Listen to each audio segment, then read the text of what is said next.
This map shows the concentration of India's mineral wealth. To find the engine powering the country's economy, you have to look underground, specifically beneath the eastern state of Jharkhand. This single state holds nearly 1/3 of the entire country's coal reserves. But right above those deep reserves is Gondalpura.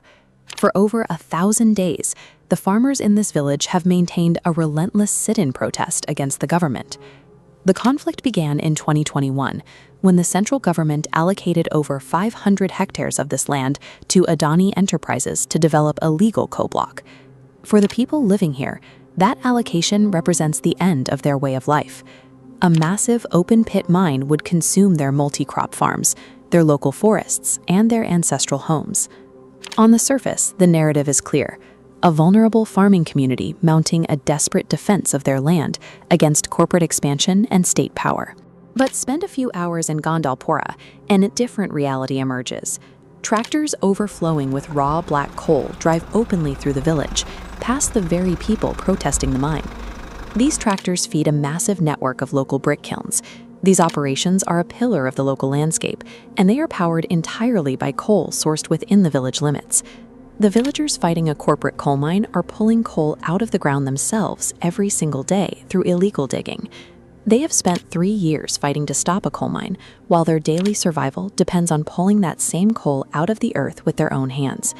This is the grim reality of rat hole mining. These are narrow, unregulated dirt tunnels dug by hand and controlled by powerful local mafias. Inside, there is no ventilation and no safety gear. A sudden flood or a minor cave-in is a death sentence, and those who survive the tunnels often face chronic, debilitating respiratory diseases from inhaling coal dust. The work is grueling and the pay is minimal. Laborers might make 500 bricks for just 100 rupees.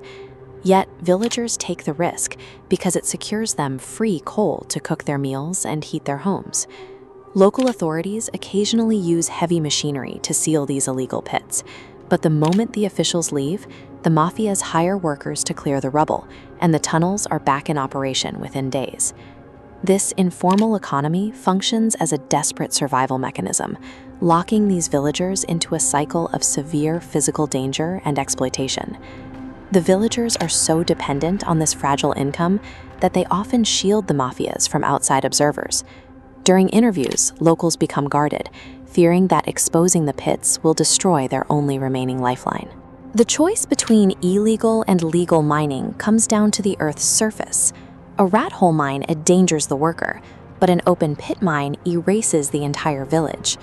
While the mafia operates dangerously underground, their tunnels leave the farming soil and ancestral homes above completely undisturbed.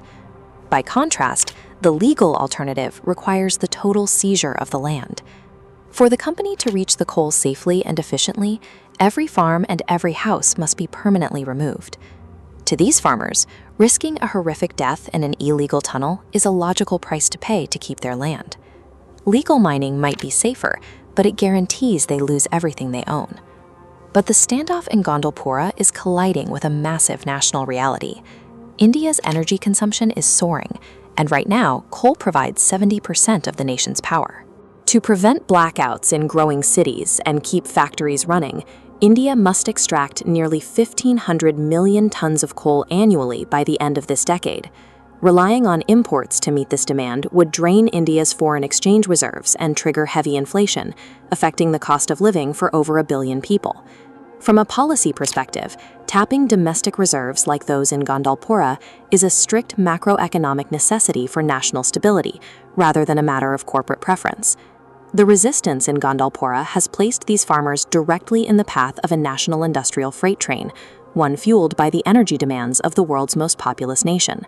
The geographic reality remains: to power India's future, the coal beneath Gondalpura will eventually have to be hollowed out. The energy from that coal will flow to urban centers, driving development and modern life, while the rural families living above the resource lose their homes and their history.